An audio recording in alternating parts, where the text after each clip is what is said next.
Happy Friday, everybody. Welcome back to the LTQ Wrestling Podcast. How about tonight's episode of Smackdown? I thought it was a really good episode overall. We start off with a Randy Orton and Triple H segment. I thought that segment was really well done. Randy Orton calls out Paul Levesque. Triple H comes out. Randy says, why are you protecting Kevin Owens from me? Why? And, Triple H says, I'm not protecting Kevin Owens from you. I'm protecting you from Kevin Owens. And the crowd, Randy looked like, huh? And Triple H said, I saw the look in Kevin Owens' eyes. He looks like he's back to destruction mode. You just came back from your injury. He talks about Randy's back injury and how he doesn't want to lose Randy again. He just came back after, over a year absence. And he says, listen, this ain't the best decision to have you face Kevin Owens at Crown Jewel. It's just not.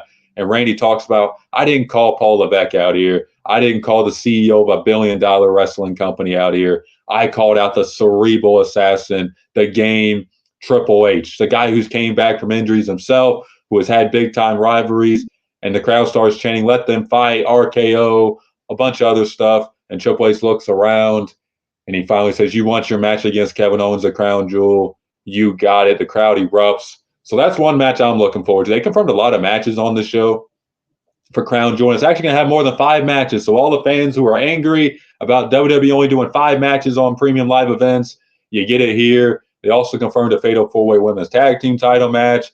They had LA Knight as a special guest referee for Carmelo Hayes and Andrade Game 7. He ends up just attacking them both, walks out. Nick Aldis confronts him backstage saying, you want to make it all about you? Well, that gets you into a triple threat against those two at Crown Jewel. So it'll be the United States on the line, Carmelo Hayes, Andrade, and LA Knight. So looking forward to that. It looks like a pretty good card.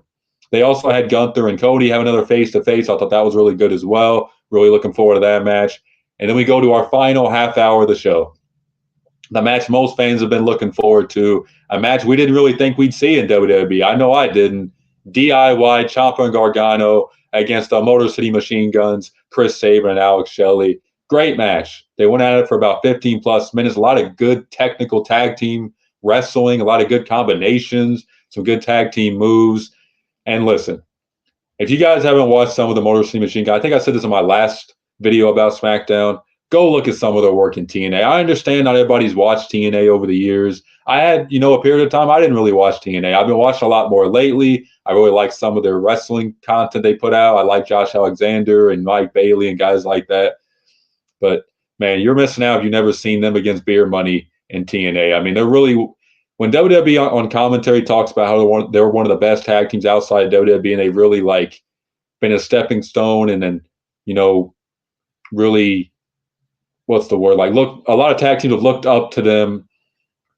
That's not no kayfabe. That's not no lie or nothing. That's true. I mean, a lot of tag teams have looked up to the Motor City Machine Guns. They've been great outside of WWE. So to see them now in the company is really just wow. And to see them standing next to Nick Aldis as well is okay, Magnus and the Motor City Machine Guns in WWE in 2024, it's really wow, did not expect this to happen. But good for all of them. They had a great match against DIY. They end up getting the win after a back-and-forth matchup. And out comes Solo Sikoa and the rest of the new bloodline. They confront him. Solo says, welcome to WWE and all this. And, you guys want your match? How about we do it tonight?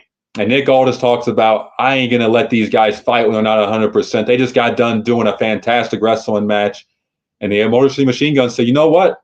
Let's do it tonight. Us against Tama Tonga and Tonga Loa. So we have a tag team title main event. Only went about 14 minutes. I think it was for me, 8:47 when they really started the match. I had a commercial break and everything. They went at it. It wasn't the longest match. Wasn't the best match. But it wasn't really about that. So they go at it for a little bit, and out comes Jey Uso.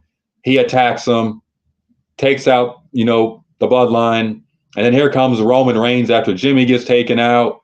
The crowd erupts. He does a Superman punch, and him and Jimmy fight off Solo and Jacob Fatu onto the stage area. And the crowd's chanting, yeet. You guys heard a vibration, my bad. That was my phone in the background if you guys heard that. But they hear, a yeet, and the crowd's just waiting. And Chris Sabin ends up doing a move into the turnbuckle in the corner. He knocks out the referee. And as soon as that happens, the crowd chants yeet. They're ready for big, main event Jey Uso to come out there Tama Tonga and Tungaloa grab some steel chairs. They get ready to do some, moves with the chairs with the referee out. And here comes Jey. And he doesn't take off any of his attire to show it's him. We already know it's him. And he super kicks him, throws him in the ring. And the Motor City Machine Guns take advantage, hit their finisher. And they are your new WWE Tag Team Champions. The Motor City Machine Guns are holding WWE Gold. Just an incredible moment. Really, I think both of them got emotional. They really didn't think they'd ever be in WWE as a tag team, especially when Vince was in charge. This would never main event a show. This would never happen. And yes, they won because of Jey Uso, but just to see them win WWE Gold is awesome to see. Just awesome stuff. And then, they celebrate. And then we see Jimmy and Jey get in the ring. And man, they hug it out, and this crowd went nuts. And why wouldn't you? Seeing the Usos reunite. By the way, and I think Jey said this earlier today in the interview, he would like to have the Usos face the Motor City Machine Guns. Sign me up for that. That would be an incredible matchup. But nonetheless, they hug it out, and the crowd goes crazy. And then out comes Roman Reigns, and the crowd's chanting, OTC, OTC, OTC. And Reigns just stares at him. And it looks like the reunion we've all been waiting for is going to happen. Jimmy, Jey, and Roman. Still curious who their fourth member will be. I think it's going to be Sami Zayn.